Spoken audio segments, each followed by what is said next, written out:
This is Concepts, where two pretentious sirs quibble over ideas that explain today's world. Phil Shea and Steve Rose. My name is Phil Shea. I am writing for makeaskillcheck.com, and you can find more writing by me at hittingeject.com. Steve? My name is Steve Rose, and you can find more about me at steverosephd.com, where I write about mental health and addiction.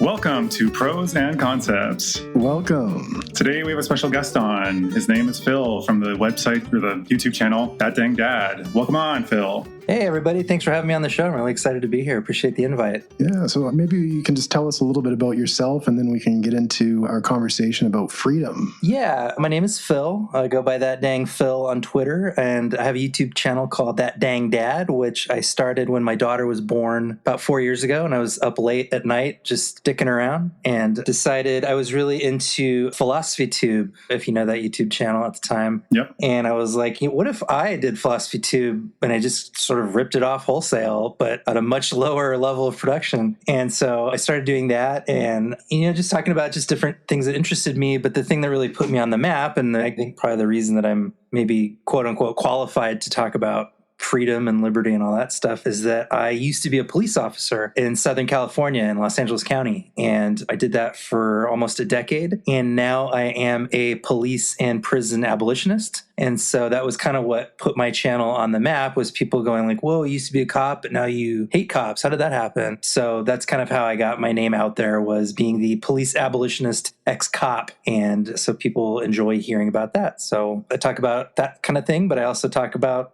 whatever comes to mind on my channel. Hip-hop music, horror movies, video games, the three other things you can talk about. That's what I talk about. So Nice. And the video that we were basing this conversation on is the one you did on 4th of July last year. I love how you were dressed up kind of like that kind of just Americana kind of vibe there, the music and the rock music.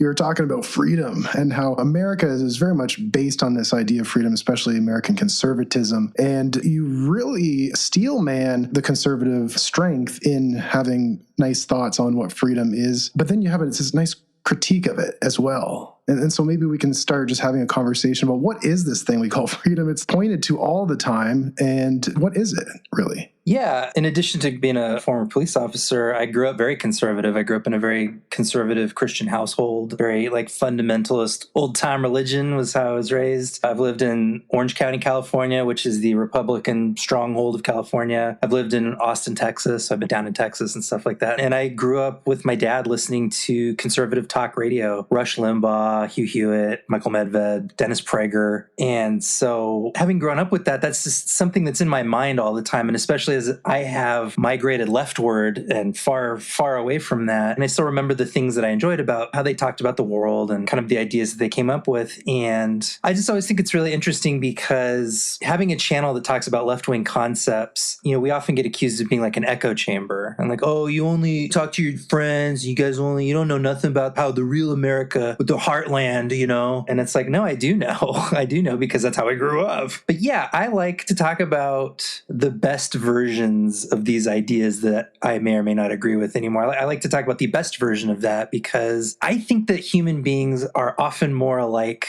than we think. We need the same things, right? We all need the same things: food, shelter, companionship. We have the same basic needs, and then our politics go in wildly different directions. And I just think that's really fascinating that we're all starting from the same place of necessity, and we arrive at very different conclusions about how we meet those necessities. And so that's what this video that I titled, Conservatives Aren't Wrong About Liberty. It was really trying to say hey, you know what? Liberty is important and freedom is important. And part of what leads me down a more left-wing approach to politics is my own affinity for liberty and autonomy and dignity, human dignity.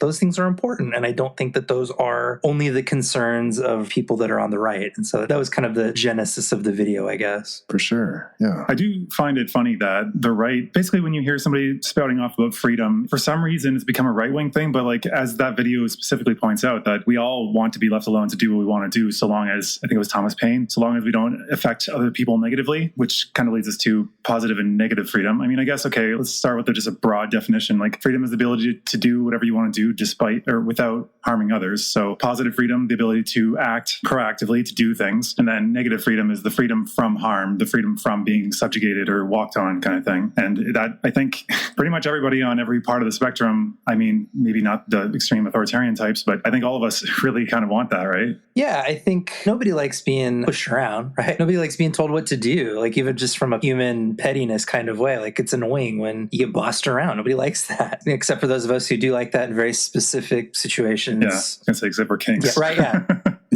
Yeah. But yeah, and I think that's what's so interesting about, if I'm putting on a conservative character like I did at the beginning of the video, one of the first things I talk about is liberty, and you say liberty with that thick Southern accent, and that's just such a symbol for the right wing. But like, why? Why is liberty only the domain of people that have sort of reactionary politics? Like, I don't think that's true. So that's kind of what I wanted to do in this video, was study, like, you've got these founding fathers that conservatives revere, that are just like obsessed with the idea that, like, I'm looking through my note sheets over here, like Thomas Jefferson, super aggro, the price of freedom is eternal vigilance, watered by the blood of patriots. And it's like, God damn, like watered. But these were people that were very concerned with just being able to live their lives and to be the kinds of people that they want to be, and the freedom from, and also just like the freedom to just be yourself and be in alignment with your own values, right? And so I think that's part of the big culture war right now in the United States when it comes to things like queer rights and trans rights and things like that. You have a lot of conservatives, for them, the freedom to be themselves and to be in alignment with their values is the freedom to exclude, the freedom to push away, the freedom to fence people out of their spaces or whatever.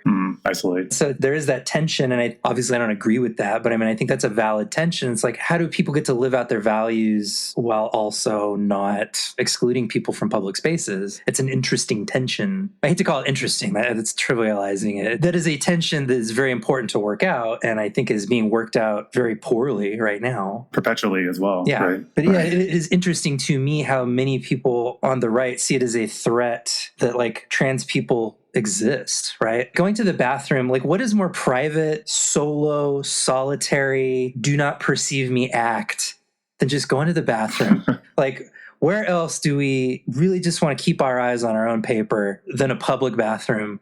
But it has become this like site of public surveillance, and I must be eternally vigilant and guarding bathrooms with this like military obsession. And it's like, it's a bathroom, but for me, that's a fascinating site of like, what does it mean to be free? Do we privilege somebody's freedom to just go to the bathroom without being bothered? Or do we privilege your idea to be an obsessive weirdo in a bathroom? Strangely, that particular freedom there is them focusing on the freedom from, like the negative freedom of being, I guess, specifically when they want to talk about it in their strongest form, and the one that's most persuasive to people is protecting children and women, right? So freedom from being molested by a scary trans person coming in. But yet they constantly talk about the freedom to. So I guess it's only freedom from that they were concerned with when it affects them, or possibly somebody they're guarding. But like, I guess you repeated the same question back, like, why does the right have this kind of corner on freedom? And I guess it kind of makes me think of like how Friedman economics and Reagan, and how like economic freedom is the only freedom that seems to matter most of the time these days. What do you think? Where would you place this deviation towards the right? I think so much of right-wing ideology is focused on the individual and on individualism, and on, you get your like Thomas Jefferson type, who, in my opinion, or at least in my understanding of the man, is like, his highest aspiration was to be like a lone farmer on a lone plot of land, dominant over his domain as a free, autonomous individual. And like, my measure of Thomas Jefferson is like, that was his obsession, is like the individual man on the individual plot of land, doing things as he sees fit. I will grow corn if I wish to grow corn, or I won't, or, and things like that. Whereas, when I look at freedom, I tend to look at it more in like a societies and communities. And when I think about freedom, I think of like the freedom to build community, and like the freedom to share spaces together, and the freedom to, for me, a big aspect of freedom would be something like the idea of universal health care, the freedom to go to the doctor, the freedom to seek mental health care, the freedom to get your diabetes treated. Like, those are equally important freedoms, but a lot of that relies on a more collective view of like, hey, we're all going to pitch into the system so that all of us can benefit from the system, right? Like we're all going to put in our money or our time or our taxes or, however you want to kind of break it down or whatever. But it's like, I don't go to the doctor as much as I should because it costs money and I don't want to, you know what I mean? I have to balance medical costs versus other costs, right? And so it's like, you hear people, oh, we got the greatest healthcare system in the world, baby. And it's like, well, I guess if you can afford it, right? Like, right. And so it's like, is that freedom? If I cannot afford the best medicines in the world, then I'm effectively prevented from accessing them, right? And that's not freedom. And so back to your original question, I just think the right wing is very concerned. I mean, that's why they love cars. That's why car culture is so big in right-wing circles, because the car is the ultimate. I get in the car and I go where I want. If I want to go left, if I want to go right, if I want to go 90, I'm doing it, and it's fucking trains. That's communist trains. We're all going. And it's, they hate public transit because you're on someone else's schedule, right? And you have to stop for other people's stops, right? In your car, you don't. And so I think there's this tension in the conservative mind that like, I have to have less for other people to have more. I have to have less freedom for other people to have these other kinds of freedoms. I don't want to have less freedom. I want to maximize my individual freedom at the expense of collective freedom. So that's why it is such a ideology of like dominance and an ideology of strength and who's strong and deserves.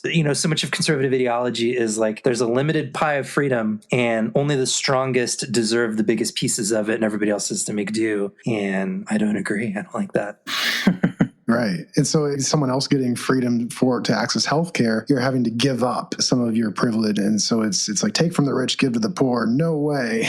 That's communism. And so it's so much of a right-wing content nowadays. It's just railing against the government constantly. And PragerU does this quite a bit. And so their definition of freedom would be quite the opposite. It's like get rid of the government. But I love how in your video, you critiqued corporate control and how that's probably a lot worse and less free. Yeah, conservatives are obsessed with this boogeyman of the government agent watching everything you do. They're obsessed with this vision of like sci-fi dystopia where, Brave New World type stuff where government bureaucrats dictate your whole life. And then they completely cede all human autonomy to like 5 unelected tech bros who inherited half their money from their parents and have no oversight. Like at least the government, theoretically, you get to vote if you're not gerrymandered all to hell. Theoretically, there's at least a modicum of voting power or share in how governments are organized or whatever. But corporations have, it's a free market. You can vote with your dollars. Really? There's one cable company, maybe 2 in my area. I don't get to vote with my dollars. There's 2 trash companies that service my area here in Louisville, Kentucky. One of them's horrible and one of them's super expensive. It's not freedom. Like I can't vote with my dollar because I cannot afford to hire the waste management company that doesn't suck. And it's fascinating to me that they want total corporate control of their lives, except for the government, which they want to have total police surveillance control over their lives, which is just a baffling inversion to me of like, well, we want small government except for the unaccountable dudes with guns and a limitless surveillance powers. Those ones, we want more of those. And back the blue, yeah. When I was a cop, like right-wingers freaking loved cops except for like the weird fringe sovereign citizen movement. And obviously it's because right-wingers knew what police are really there to do, which is to hassle their ideological enemies and hassle the people that they find undesirable. So like, I get it, but it does expose a certain hypocrisy. On that point, do you think that they're actually consciously aware of this? Because I feel like a lot of the ones that I know, they tend to think that they're actually being benign and fair and that it's not about targeting any particular person. I think because as people more on the left now, we are more willing to acknowledge systemic issues that cause crime. Like I think in a couple of your videos, you've talked about like what causes crime to be generated. Because when you're talking about maximizing personal freedom, all I could think of is that by maximizing personal freedom in this way, you're disenfranchising so many people that they're going to start causing more crime, which means you're actually having to suffer that as an individual. But that inherently is taking a perspective that it's not going to generate crime, that crime is in itself just a character flaw, right? What do you think about this? Yeah, if I'm steel manning conservatism, I think the idea goes like, hey, there's a society that has rules. Well, these rules are there to keep you safe, keep your arms and legs inside the car. Like these rules were made by smart people who just want everybody to like get along and be safe. So as long as you follow the rules, you don't got nothing to worry about. And so the police are there to enforce the rules. So as long as you follow the rules, the police can't/won't hassle you. Ergo, people that are being hassled by the police must not be following the rules. And so I think in the most generous version of the conservative mindset, they really do believe that there is this shared set of American values, whatever that means. There's this shared set of values. And if only these criminal people would just stop doing crimes, then they would stop having run-ins with the police. And that's a nice fantasy. And it sounds great on paper. It just isn't real. It's just not true. And I think part of my big awakening as I started to leave conservatism and come leftward was in starting to realize that all of these things in society that are social constructs, that, we talk about gender being a social construct, money is a social construct, crime is a social construct. Like, there's no such thing as objective crime that exists at the molecular physics level, right? Like, crime is something that we invented, and crime is something that is socially constructed and is in the process of always being socially constructed. And the concept of law and order and peace, these are all social constructs that a few people in society or a in-group in society is constructing. And so I think what conservatives don't understand or don't want to understand or choose not to understand is that, yes, there are a set of rules that were constructed by a few people specifically to ease the path of some at the expense of a harder path for others. And so the people whose paths are being made more difficult by these social constructs don't want to participate in them, or are butting up against them, or have been so thoroughly dehumanized that they don't feel a share in the society. And so why would they follow society's rules if society treats them like garbage? It's the thing I talk about with people who don't think felons should have the right to vote after they get out of prison. I say, so what you're telling me is that a guy breaks the social contract. That's what you broke the social contract. You throw him in a dark hole, you take away everything from him, and then when he gets out, you make it really difficult for him to get a job, and then you tell him that he can't vote. So you're basically telling this guy that he is not part of society anymore. You have turned this man into a ghost because of a crime that he committed 20 years ago or whatever. Why on earth would he care about following your rules or respecting your norms or making life pleasant for you when you have so thoroughly unpersoned this man and told him that there's no hope for him to ever regain humanity in your eyes or in the eyes of the state? So why shouldn't he keep robbing banks, robbing stores, stealing cars, whatever it was? Like, what does he care? Yeah, going more extreme even. Yeah, what does he have to lose? You've given him no hope and nothing to gain and nothing to hold on to and no share in society. So what does he care, right? Yeah, no path to redemption. Right. Yeah. You take away someone's freedom, and it's kind of like in counseling. When you try to tell someone what to do and you take away their autonomy, they react and do the opposite. Like, I do addiction counseling. If I showed up and said, you should probably just stop doing drugs. And they're like, what? It doesn't work. And kind of on a societal level, we take away a marginalized group's freedom. They don't get to be free because they are kind of bad, and the construct of crime kind of targets them disproportionately. Take away their freedom, they're going to come out, oh, yay, I'm reformed, And that's the idea of the prison system historically. Like, the reformatory was very Catholic and try to discipline them and very religious. In reality, they don't come out that way, And you lived it. You dealt with these very difficult, you said in your video, like real hardcore criminals, like repeatedly. Yeah, I've run into some pretty dangerous people often. I worked weekend graveyards most of my career in Los Angeles County, and the nice part of Los Angeles County. And I ran into, we had, Mexican mafia hitmen and all kinds of characters out there, and, hardcore drug dealers and all that stuff. And one thing I tell people a lot is, having worked with this community and worked with these people for so long, this is not a fun life. Maybe some of the kids that are 17 and 18 that are just starting to get into the gang life, there's a kind of allure to it and a kind of a thrill, like joining the military or something. It's people you admire, your older brothers are in a gang, you admire it. But like, I would be with people that were struggling with addiction, in their 50s and 60s. I would deal with people that were burglarizing and shoplifting and stealing cars in their 50s and 60s. These were not happy people. Conservatives always say, like, they just want an easy ride. That's why they steal. They're just looking for an easy ride. I'm like, have you ever lived by stealing? It is not easy. It is not an easy life. It's not fun. There's no stability. There's no security. You're just constantly on the edge of survival, moment to moment. Like, it is not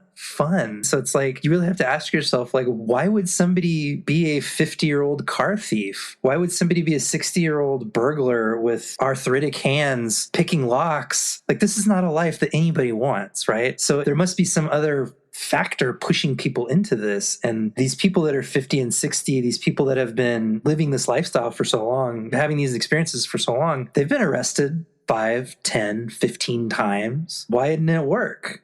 They've been beaten up by the cops 5, 10, 15, 20 times. Why didn't that deter them? Why is that not acting as a crime deterrence? Either these people are so vile to their core being that they can never be reformed, or the things that we do that we think are reforming them don't actually work. Well, that's an unfortunate dichotomy, and it is one where I think we're kind of coming face to face with the backing philosophy these days being fascism, essentially. These are undesirables. These are bad people. And yeah, you're right. It doesn't work. So we have to do a final solution. Basically, I mean, they're not out and out saying that quite yet. The mask isn't fully off, except for, I guess, at certain points. But yeah, we are coming up into that. Another thing I was thinking when listening to this is that we all kind of actually have experience with these vulnerable populations, because you guys in establishments or institutions that are actually a bit more similar than people would know, which is the mental health institution. And I think that rose out of prisons and kind of penal institutions, because like they were just like, okay, these people are broken, we need to do something about it. Me, my background was working with the homeless at a supportive housing project. So do you know much about how mental health kind of emerged from prison systems? I did a video a couple years ago. I was in the midst of a big run of police abolition videos. And one of the things that I kept saying was, a lot of these people that we just shove into a hole and just don't want to think about them, they need mental health care. And one of my members of my audience kind of hit me up on the side, and they're like, hey, have you looked into the origins of psychiatry and stuff like that? Because the things that you're talking about with prisons, that's what they're doing to people in psych hospitals too. And you seem to be just saying, oh, we're going to throw people in the hospital hole and not the prison hole. And I was like, what? Because several members of my family have had stays at mental health facilities for different reasons and different things. And we've had positive outcomes, I guess I would say, from the mental health industrial complex, or whatever you want to call it, psychiatric industrial complex. So I've always had kind of a positive opinion of it, but we were a middle-class white family. So of course we had positive experiences with things. But so yeah, I did a video because I looked into it and I was like, oh my God, like they were right. Like the origins of the kind of the psychiatric industry aren't great and repeat a lot of the same. You have the modern prison system kind of coming out of Reconstruction, and, the fugitive slave patrols turned into the police departments during Reconstruction. We have the Black Code. Speaking of social constructs, we invent the concept of vagrancy because all of these freed slaves were hanging out. So, well, hey, now it's a crime to hang out. Back to jail with you. And by the way, the jail is going to sell you back to the plantations. So we have the modern prison system emerging out of this slavery system. And then you learn about psychiatric concepts like drapetomania, which is the psychological illness of being a runaway slave.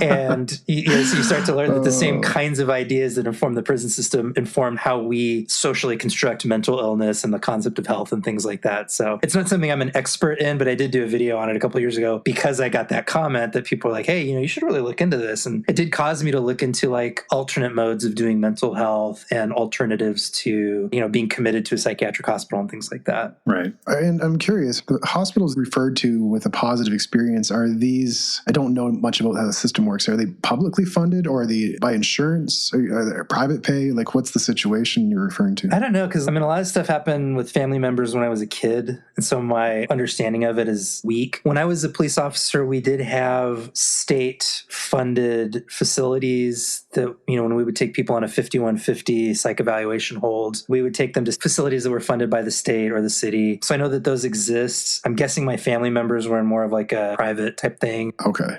That's what I was thinking might be the case. Yeah, again, nobody in my family was sort of taken away in the straitjacket or anything like that. Yeah, because we had the money to pay. We got treated like human beings. That was the purpose of asking that question, was what situation was that? And again, so yeah, it's, if you don't have the money, then, well, you're not treated like a human. And so, so many of the people that I dealt with in my time in law enforcement had some form of mental illness, sometimes many overlapping forms of mental illness, layered on top of just like massive trauma that would ruin anybody. And these people were just carrying around this burden of ultra trauma that was untreated, undignified, unspoken. They didn't even have the lexicon to speak. I didn't even have the lexicon to talk about it at that time because it, just wasn't how we were trained. And so, yeah, we would take him to these state facilities on 72-hour holds, and all the doctors wanted to do was get him out of there.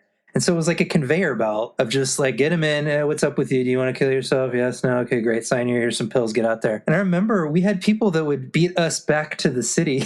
We would take him to the hospital, and the doctors would kick him out the back door, and they would take the bus and get back to the city faster than we got back because we were doing paperwork in the parking lot. And they would just shove a bag of pills in their hands. And it's like, so you're taking people that are unhoused, do not have good coping strategies, and you're going, here's a bottle of pills, make good choices. Back at the house you don't have, and so like the pills get lost, or they don't take them right, or they, whatever. And it's such a hopeless feeling. In fact, just to continue my monologue here, one of my training officers was telling me, when we're just driving around, you have time to kind of just talk all night. We were talking about mental health, people that we'd run into, and there was a guy that he knew that they called him the Wolf Man, and he used to ride the public transit. He was one of the public transit cops in Los Angeles in LAPD. And there was one of the regulars that they would see every night. They called him the Wolf Man because he was all disheveled and had big bushy beard and big bushy hair, and he was always screaming and yelling and causing a ruckus. And they'd beat him up, take him on a psych hold. The guy'd be out in 3 days, lather, rinse, repeat over and over and over again. But he told me one day he was getting onto one of the LA's subways or the bus or something, and he saw the Wolf Man, but he wasn't screaming and yelling. He was sitting calmly, and he walked up to them and he said, "Hey, officers, I know you and I've had some trouble in the past, and I just wanted to apologize." And my training officer, Mike, he was like, "Wow, okay, yeah, no, don't worry about it, I guess." And he said, "Let me explain to you. I used to be a doctor. I had a family, and I got into this mental health thing, and I didn't take it seriously, or I didn't really understand what to do about it. I don't know if it was schizophrenia or something like that. But basically, he had a mental health episode that spiraled and spiraled. He started self-medicating with drugs, and then lost his family, lost his home. And now he can't get out of this cycle." And he told my training officer, Mike, he said, "Next time you see me, I'm probably going to be a mess again." He's like, "I'm watching myself from back in my brain. I'm sorry. It's just, it's nothing personal. I just can't control myself, and I'm so sorry." And the guy was like, "Yeah, don't worry about it." And Mike said next time he saw the guy, he was totally in a, manic state and screaming and yelling and trying to fight. And we just talked about how that kind of like haunted us. The idea that this guy just lost everything, was trapped in his own mind, and no one was helping him. And if he had gotten the right pills, he gets lucid. So like if you just got this guy in a stable environment with some stability and some help and some compassion, this dude could have his life back, and we just won't.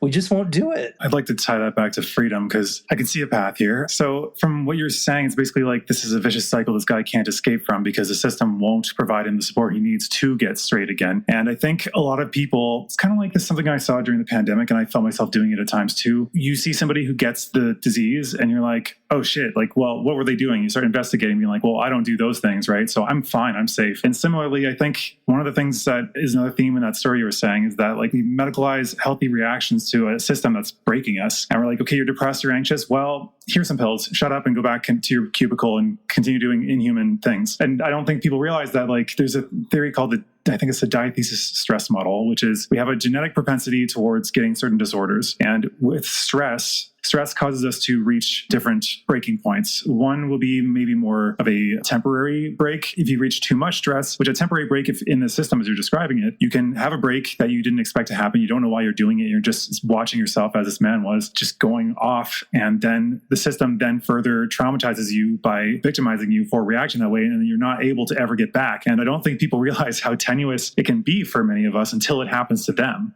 Right? Yeah, that was something a lot of people in the comments on my psychiatry video, that was something that they talked about where they were in crisis and the facility that they were taken to or went to receive support for being in crisis totally jacked them up, totally took that opportunity and made it so much more of a mess than it needed to be and then caused this cycle. And you're right. So now you have somebody who's traumatized by the mental health care system in mental health crisis, having trauma responses. They're being further dehumanized. I was just hearing these stories about people that like could not get out, And so, yeah, when I think about freedom and like, America, freest country in the world, baby. We always talk about like upward mobility. Like in America, that's where you can come with $5 and a dream and you could be president one day, which is complete nonsense. But like, that's the story that we tell about America, is that with a little gumption and a little hard work, you can pull yourself up out of anything and make yourself into anything. And the older I get and the more people that I talk to, I'm finding so many people that get stuck in cycles and ruts and crisis and in trauma, and they can never get out. And they try so hard and they work so hard. And not only do they keep getting stuck in these cycles, they keep getting their heart broken. And I kind of want to make a video on this one day. I don't know quite how to talk about it without sounding weird, but like the concept of heartbreak as this American, I don't know, not uniquely American phenomenon, but like I know so many people who have had their heart broken by the world, if that makes sense. And it really gets people off track. It makes it really difficult to get back on track when you keep getting your heart broken. It makes people give up, right? Like it makes people stop trying, and it's just so sad, and I don't know what to do about it. But yeah, like when I think about freedom from, like just the freedom from this constant heartbreak of like, sorry, no one's looking out for you, sorry, this was your problem, sorry, nobody's gonna fix it for you. And it's like, that's no liberty I can respect, right? Like the liberty to suffer in silence, to suffer in isolation. Yeah. Wow, what a freedom. Yeah, to be run into the ground by corporations. Yeah. Steve, I feel like you might have a tie-in to this with country music and probably themes in hip-hop, I imagine, which you guys both have an overlap in. Can you think of anything to do with that? What are you thinking? I do enjoy country music. I'm just thinking like tear in my beer, wife left me, dog died, and my truck's like broken down, like that kind of thing, because it's very much reminiscent of having your heart broken by society who's just going to let you rot, right? Yeah. Whiskey Lullaby. That's got to be the saddest country song ever. Well, I just did a recent video on this. There's a hip hop guy that I wasn't super familiar with named Dax, who is starting to get into he's a hip hop guy that seems to be starting to try to like get into the country music market, kind of like Lil Nas X did with that Old Town Road or whatever. But his music video that came across to me was him talking about masculinity and manhood and how tough it was to be a man. And I did a video on it because I thought his view of masculinity was fairly toxic, to use an overworn phrase or whatever. I didn't think his view of masculinity was super helpful, but he was genuinely having his heart broken as a man, feeling super alienated and like feeling this deep societal alienation, feeling this deep being adrift in society and feeling like men, couldn't get respect and couldn't find comfort and couldn't find compassion. One of the things that he brought up is like, he said, unconditional love's only for women and dogs, and for all my problems with his views of masculinity, like I do see, and it is kind of interesting you said hip hop and country music, because he hit that crossover of like, I think there are a lot of men out there that are experiencing this heartbreak and aren't sure what it means. And they're turning to these Andrew Tate douchebags to put a story around it that is a bad story and an unhelpful story. But I think you are seeing a lot of these, country western, you think of the rugged manly man out on the farm, and in hip hop, I know in the black community, and I know this because a lot of black men critiqued me in the comments to this video. They said, hey, well, you're a white guy. You don't understand how tough it is to be a black man right now. We are yearning for something better and we're not finding it. So I do think there's a through line there for sure. Right. I guess seems adjacently related to something that came up earlier before you just finished on that point. So I don't want it to seem insensitive. I've also been going through a heartbreak and suffering just past like half a year, basically. And you can feel the pull of these more toxic ideologies. And I think the only difference between becoming like cynical and being taken down like those toxic pathways is some level of insight and strength to face the insights. Because like to me, I was saying like pain can either lead you to cynicism or wisdom, but it was only through to wisdom if you're able to process that pain and not give into it. Because maybe, Steve, we can jump over to Eric Fromm, because I know that that's directly related to this, that we have been given, we've been told you're absolutely free and it's your fault if you fucked it up, basically. And these guys are being told that, and constantly, if you're a man, you should be able to figure it out, right? And it's all these other groups that must be at fault for it. And that's where Eric Fromm's book, Escape from Freedom, comes in, because the appeal of fascism is that it's not your fault, actually. These people are taking it from you. Steve, do you want to elaborate a bit? You know it better than me. Yeah. As you said, people gravitate toward Andrew Tate. as kind of putting a narrative around their pain that's like a strongman narrative. And there's a lot of anger. And I noticed that in consuming conservative content, Jordan Peterson is just increasingly angry in his videos, and just other right-wing commenters. There's a lot of anger. It's almost stressful to listen to. Almost. You're a little more like, I guess. It's hard to stress me though. But like, I'm listening to this Ben Shapiro or whatever. I like to keep an ear on all different types of commentary. And I'm just like, oh, there's such tension. And when we talk about in counseling as anger and what it serves as, it's often a secondary emotion. And anger often is covering up and protecting more vulnerable emotions like sadness, fear, shame. And so in these men you're referring to, they may be in a spot of feeling that kind of heartbreak and that tender emotion, and then the anger as a secondary emotion, and latching onto strongman narratives. And I mean, the whole Donald Trump phenomenon is like a massive version of that. But Erich Fromm was writing in the 1940s about fascism coming from this drive for us to escape freedom, because freedom is a burden that you feel kind of untethered, unrooted, isolated. And the modern world kind of produced these conditions where people just wanted something. They didn't have their religious beliefs. They were working in a factory situation without meaning. The community was disintegrating. And so that's kind of the draw to escape from this kind of oppression of freedom, and then fascism being kind of the way people do that. What are your thoughts? Yeah, it's interesting you're talking about like this, rage that we hear from right-wing commentators, because like when I was a conservative, my top favorite appointment listening guy was Dennis Prager. And this might shock you to hear this. The reason at the time was because he was funny and he was chill and he was nice and he was obsessed with happiness. What? I'm telling you. He used to have... All I know him is PragerU.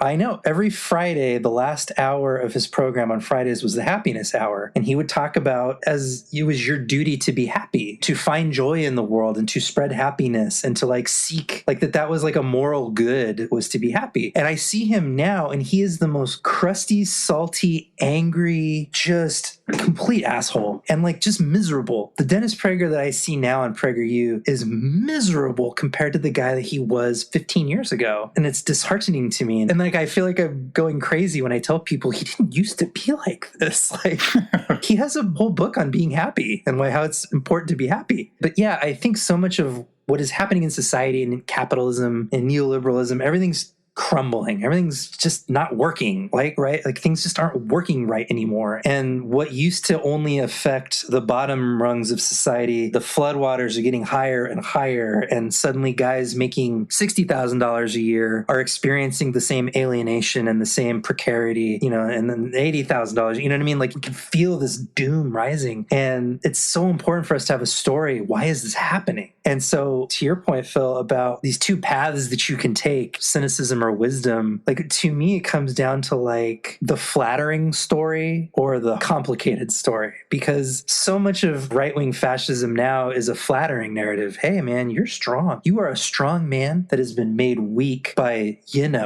them. Like if it weren't for them, man, you would be, and it's just like, it's such a flattering narrative. Like, yeah, I am a deposed king. What's that quote? Like Americans all believe that they're temporarily embarrassed millionaires. Like it's just such a flattering narrative. And so if you're somebody that is, I think, suffering from insecurity, when I look back at my conservatism and my conservative years, it was marked by this like insecurity. When I look at my cop years, the times that I treated people very, very badly were times that I was feeling insecure and feeling unmanly or feeling out of control or feeling like I was, just not feeling big, I guess, And so those were the times that I was the worst version of myself, is those times I was dealing with this insecurity. And I think so much of society is making everybody just feel really insecure because so many people are, quote unquote, following all the rules. So many people are doing all the right things. They're putting their money in savings and they've got their 401k and they stop at stop signs, and life just isn't working out. People can't afford homes anymore. Rent keeps going up. Groceries are too expensive. College is a nightmare. Childcare is impossible to find. And then the freaking pandemic comes through, you know what I mean? It shuts everything down. And so I think people are just feeling like, I'm doing everything right. Why isn't it working? And the flattering answer is because of them. And the complicated answer is because of all of us. And this thing that we've built together, we built it bad.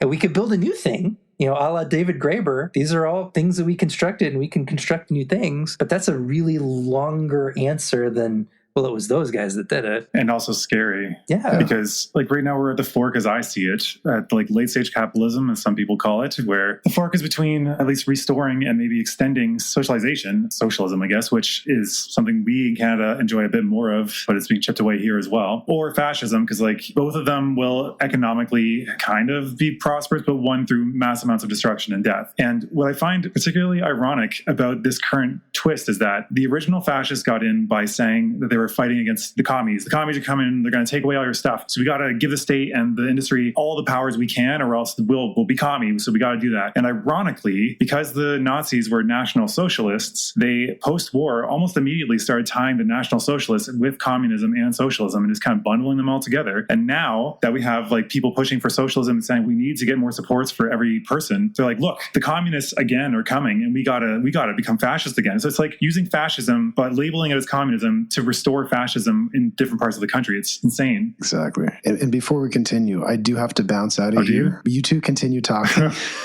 Okay. All right, bye, Steve. Have fun. I do have to run. Okay. See you. Bye.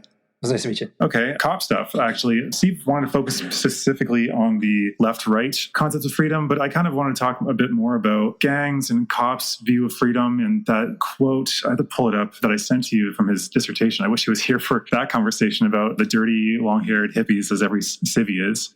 About the, if you're around Army guys, every civvy is a dirty, long-haired, bone-idle, slack, dope-smoking civvy. Yeah. That's it. So to continue that quote, every one of them, he can grow his hair, he can be fucking bone idle, smoke dope, perfect example of freedom, that's for sure. He's idle, fuck is he idle, and he'll never be as badass as me, but shit is he free. This was from Steve's PhD, where he was interviewing a veteran about it. Do you have any reactions to that? It's funny. I mean, I don't know if my reaction to it is super germane per se, but like the feeling of this quote takes me back to the kind of camaraderie that we had in law enforcement of like, we were the only ones who really like got it. You know what I mean? Like, we were the only guys that could really see society for what it was. And everybody else was this kind of NPC. So there's a guy named Lieutenant Colonel Dave Grossman, who's a police trainer. You'll like this. He trains cops to not be afraid to kill. He has a book called On Killing and one called On Combat. His weird little group is called Killology. But Dave Grossman firmly believes that police officers are too afraid to kill. So, yeah, he's a real creep. But he has a very, very famous and very, very, very influential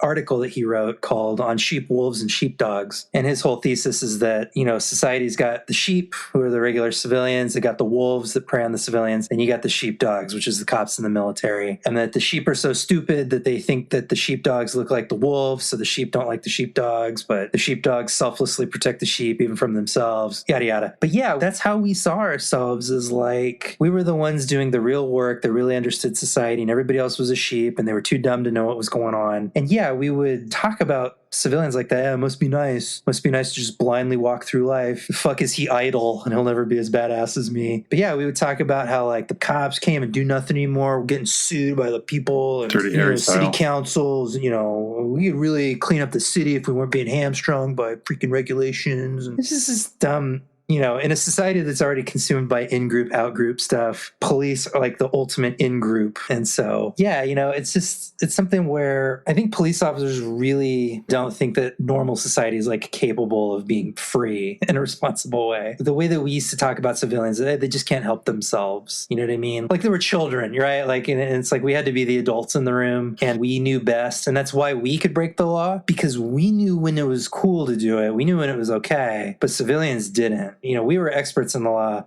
ergo we could break it, Yeah, that's interesting. But actually, hearing you talk about that reminds me of, like, it's just something that was pointed out by, I think the podcast is called You Are Good. It's a very leftist feelings podcast about movies. And in that one, I can't remember her name.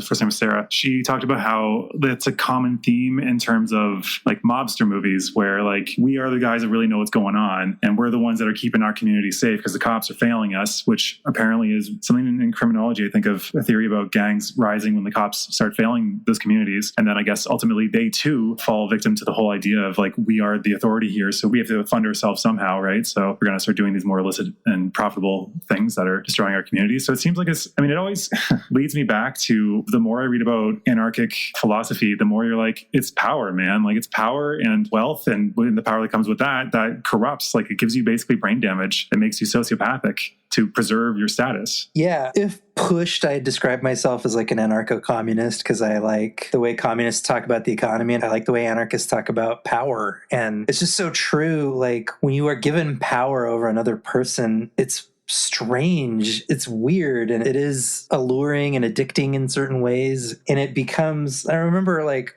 when I first started in law enforcement, I got in trouble a lot in training because I wasn't dominant enough. I was seen as too meek and mild and too weak. And they would tell me, they'd pull me aside and they would say, Phil, they're going to eat you alive out there if they think you're weak. You got to really step up. You got to show these people they only respect one thing. And you got to, and so they really pushed me and pushed me and pushed me and turned me into a real fucking asshole. They turned me. Like that was always in me, right? But like they really encouraged me to like let that fly. And so like the times I would get most mad at people in law enforcement is when I would tell them to do something and they would blow me off. And when they would blow me off in front of other people and it would get super steamed, like, how dare you? And like sometimes I was in the wrong, right? Like sometimes I was telling people something and I didn't have the right to tell them to do that. Or sometimes I would boss people around just to prove that I could. Like sometimes gangsters or just anybody, they'd be mouthing off and I would go, hey man, stand up. And the guy would stand up and I go, okay, sit down. He would sit back down. I go, you get it?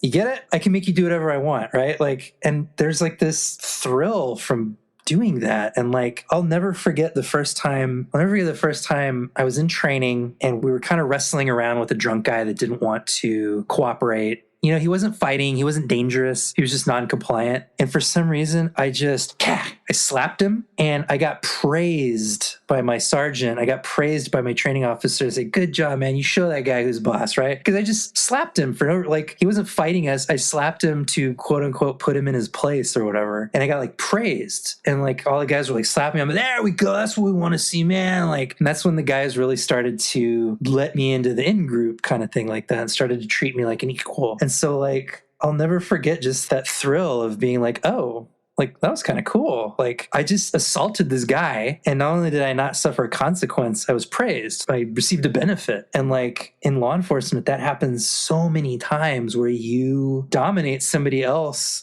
and you are rewarded for it, or at least never punished for it. And it really creates this perverse mindset in your brain that you're allowed to do that, right? Like all of a sudden I became the kind of guy who was entitled to just do this to people. And like, that's not how I was raised. Like I was, you know what I mean? And like, if you had asked me 10 years prior, like I would have said, like, oh no, that's terrible. But like all of a sudden I felt entitled to just push people around, to dehumanize and belittle them. Sometimes when we were bored, we would wind people up just so that they would fight us so that we could get in a fight because we were bored. Like just real dark stuff, man. Like really dark stuff. But like it does change the way your brain works or the way your mind works, or, if there's a difference, but it does. It really changes your thought patterns, right? And I remember towards the end of my career, I don't remember what the inciting incident was, but I got really mad on duty. I got really steamed. I was sitting in my car, I was all steamed because I didn't get my way about something. And I remember just sitting there for a minute, I'm going like, I'm a really angry guy. Like for whatever, somehow I just caught myself in the mirror just right. And I was like, man, I'm really angry. Like, and it bothered me. It bothered me that I was capable of such petty anger. I'm like, where did this come from? I used to be nice. Like I used to be a nice guy and I'm just angry and I hurt people and I'm yelling at people all the time. And so my last couple of years in law enforcement, I really made an effort to try to like chill out a little bit, but my brain is still busted to this day. Like I'm quick to anger if I'm feeling out of control. I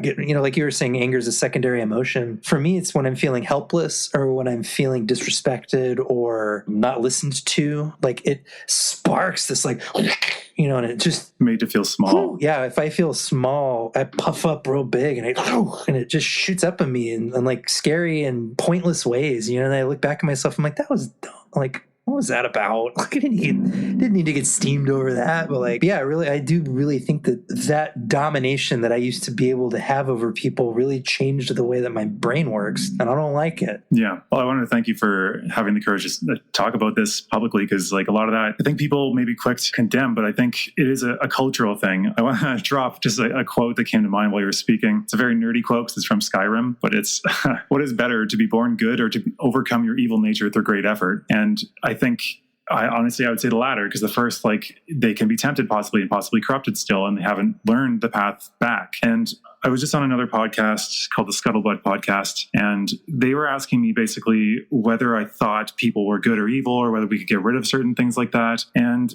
my answer is generally, like you were saying earlier, that we're all people. So you lived in various parts of the country and you've had various roles in society. I have lived in various countries, China for 4 years, and I got really interested in political science when I was living in Australia just before that for 6 months. And I mean, it was like ripe to study that stuff because like my background's in psychology, and then I got into sociology because of Steve's background, and then I started studying political science. And going to China was great. It's very fertile soil to examine those things, because really it is exactly what you're saying, that we are all basically, we're all human and we all have the same foibles, and our wisdom has not evolved since like the Greeks, right? Or any time a long, long time ago. And to me, the role of culture is, because they were asking like, how would we get to a certain point of goodness? And like, how might AI craft that? And our overlords. And I was just like, I think we'll never get rid of, unless for like genetic engineering or some crazy sci-fi stuff, I don't think we'll get rid of these things. But I think that Behind the Bastards, another podcast, pointed out that there are ways that society has suppressed our worst natures. Are you familiar with that podcast at all? Yes, I've heard of it. Yeah. Okay. So in that, they talk about a story called, I don't remember the details, but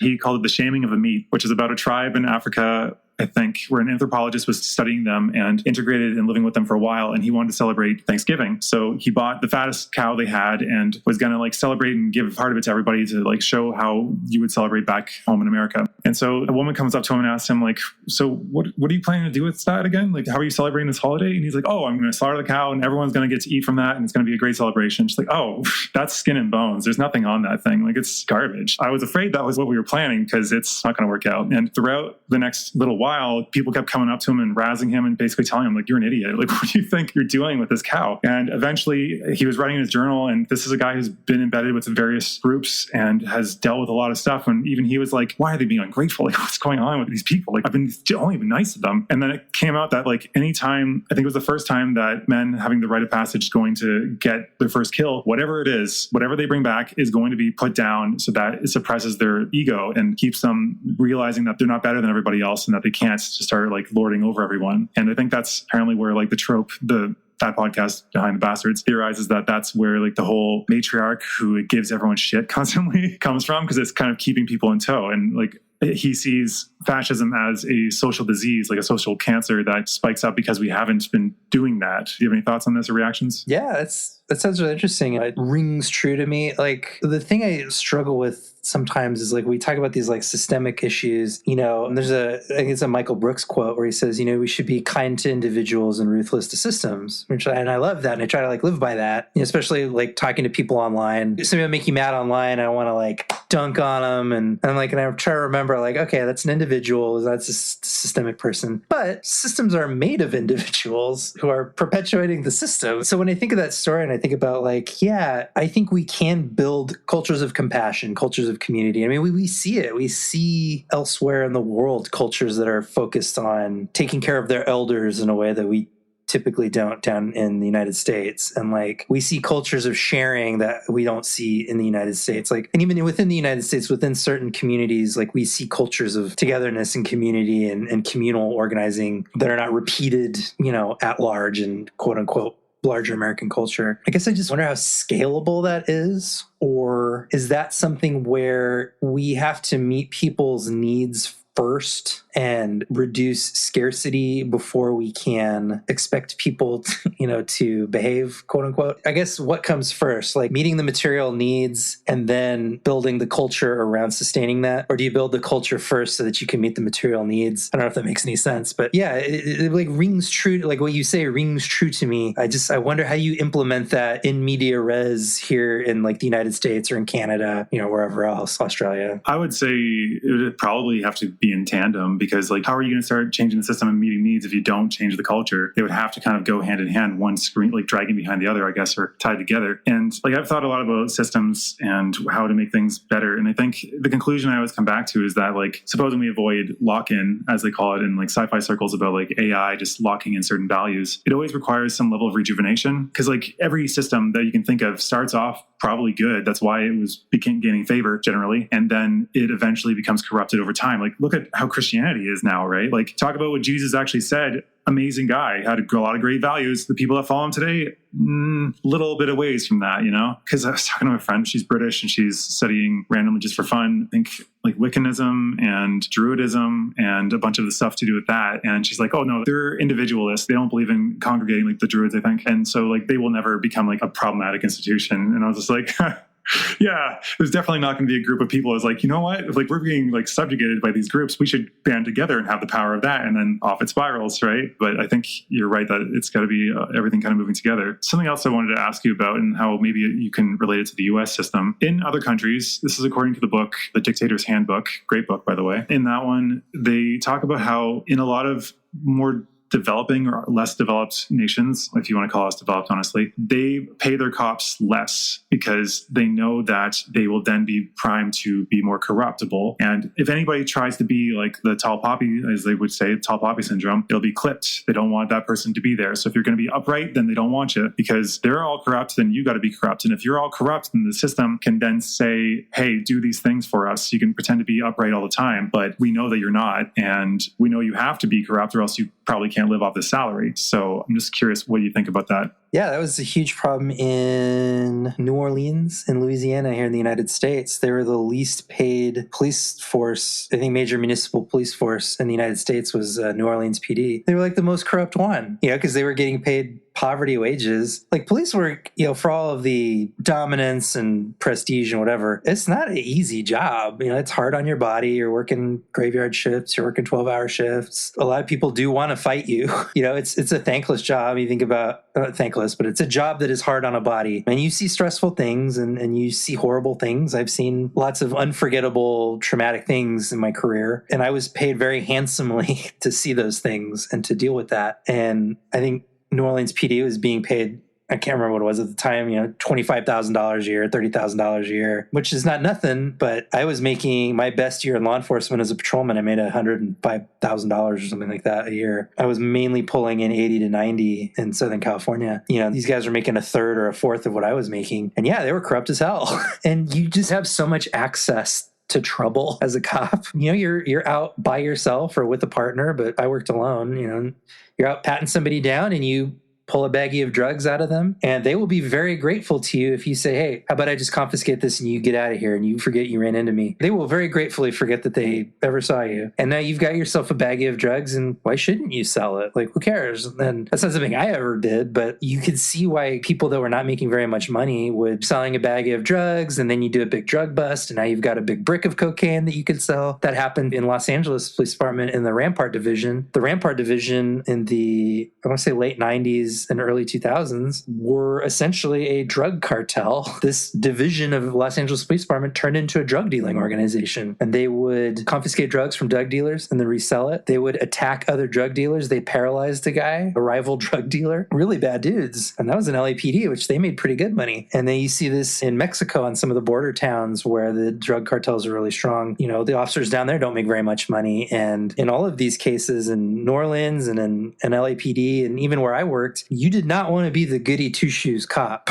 Even where I worked, it was like unthinkable that you would narc on a fellow officer or rat them out or whatever, because it could be very dangerous for you to do that. In Los Angeles Police Department, whistleblowers have been killed. Quote unquote rat officers have been killed in LAPD. Where I worked, if you were thought of as a rat or you weren't well liked, if you were calling for help over the radio, that help might take a long, long, long time to get there. That's why people ask me sometimes, well, shouldn't lefties become cops and change it from within? And I'm like, you can try if you're willing to risk your life as the one officer trying to make a change from within Los Angeles Police Department, go ahead. I don't think it's going to work out for you. I certainly wasn't willing to lose my life over ratting people out for stuff. So yeah, I do think that you run into this weird tension where it's like if you pay the cops too much, you've got guys making tons and tons of money that you've now taken away from the rest of the community. So we can't fund community programs because we got to pay our cops too much. If you pay them too little, they're just going to become another drug cartel in your town, and now you've got a real problem. So yeah, it's tough. Yeah, that is a problem I've thought about. Like, how much should they be paid? And it's like, I don't know, you could pin it to the median. I've heard people jokingly talk about how minimum wage and the maximum amount of rent you can demand should be directly tied, then cause landlords to fight the government, Right. which would be great. But I was wondering, what do you think of police unions? I know they're a thing that a lot of lefties, including myself, are not super fond of. So I'm curious what you see their role as in internal affairs and keeping things in order. Yeah, I mean, the point of a police union is like any union, it's just to protect the constituents, right? Like to protect the working group. In this case,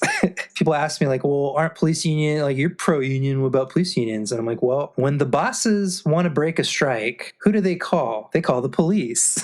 Ergo, police unions and other labor unions are different things because the police unions protect the cops when the cops beat up all the rest of the workers, right? And we know that Amazon colluded with the police to try to break union organizing recently, all the way back to the coal companies in Kentucky and West Virginia and elsewhere in Appalachia, paid the Pinkertons to murder striking mining workers. Like all throughout American history, and I would presume Canadian history, big business, capital, uses cops to break strikes, break up labor organizing, and harass and intimidate workers. And the police unions only exist to protect those cops when they do that stuff. So yeah, I have no love or esteem for police unions as labor movement because it's not a labor movement. It's a capital movement. Yeah. We referenced it a while ago. I don't remember which episode, but I think one person was doing research on police unions. And I think every year that a police union was involved in a precinct, their number of deaths on just like mysterious deaths caused by cops just slowly climbed just year over year, especially people of color or just minorities in general, I would say. Speaking of the Pinkertons at that time, I think the Behind the Bastards, they did a couple episodes that are relevant to what you're talking about. I think they called it the Fed War, I think it was, which was Portland during the pandemic, which the mainstream media called like BLM riots. But it seemed like a protest against police brutality ended up becoming the police brutalizing people and then ended up being like a sort of mini civil war. And they also considered the railway strike, I think the one you're referring to, as the second civil war for them because it was like massive battles of like thousands of people fighting. Do you have much to say on those events? Well, yeah, it's like even you go back to like the Battle of Blair Mountain was one of the first times that bombs were dropped on American soil, and it was by sheriffs dropping bombs on striking miners, right? Like we're talking about civil war, like we dropped bombs on striking workers. But yeah, even into the pandemic, and it was the pandemic BLM protests that pushed me to become a police and prison abolitionist and actually pushed me to start making content about it. I was really trying, when I first started my channel for the first year, I wasn't trying to be apolitical, but I was trying to be like subtle. You know what I mean? Like I was trying to be non-threatening. I was trying to be, hey, here's some interesting ideas that I had. Oh, isn't that something? And kind of trying to be like, you know, because there's so many content creators that are like screaming, yelling, here's what's wrong with society. You know, these guys are idiots. These guys are whatever. And so it's like, I wanted to be like kind of the calm antidote to that. Or not antidote, but when you were ready for calm, you come to my channel. And then I'm watching all the footage of these protests and I'm watching what the cops are doing, and the cops are instigating and attacking. And it was so many times people would say it's the police that are rioting, and it's true. Like it's true. What they were doing was, and I recognized, like, remember I was talking about like, you know, I would push people around or I would slap them just to show them that I could. I was watching these cops do that in these footage. They would bump somebody with their baton for no reason, just to show them that they could do that and to sort of demoralize the protester. And I remember seeing bike cops that would be biking through and they would steer into protesters just to knock them over, just to do it. And like I recognized that mode of dominance, that like, hey, let me show you my place and your place. Mine's up here and yours is down there. And so like again and again, and that's what caused me to do my first video about being a cop, was saying like, hey, if you're wondering why they're doing it, it's because law enforcement teaches cops to dehumanize the public. Ask me how I know, you know? And so, yeah, it was really radicalizing for me because like people always ask me, well, why'd you get out of law enforcement? You must have been one of the good ones and you saw all the corruption and you decided. And I was like, no. I moved to Minnesota, couldn't get a cop job in Minnesota because I didn't have a college degree. So I got out of law enforcement because I screwed myself moving out of state and then had to jump careers. But I was still generally like, police are a societal function, whatever. It wasn't until the BLM protests that I really could see police work for what it was. And I could see this police gang presence for what it was. And I was just seeing it with fresh eyes all of a sudden. And I was remembering all of these things I was taught, and I was remembering all this training that I got. And I was like, oh yeah, this is terrible.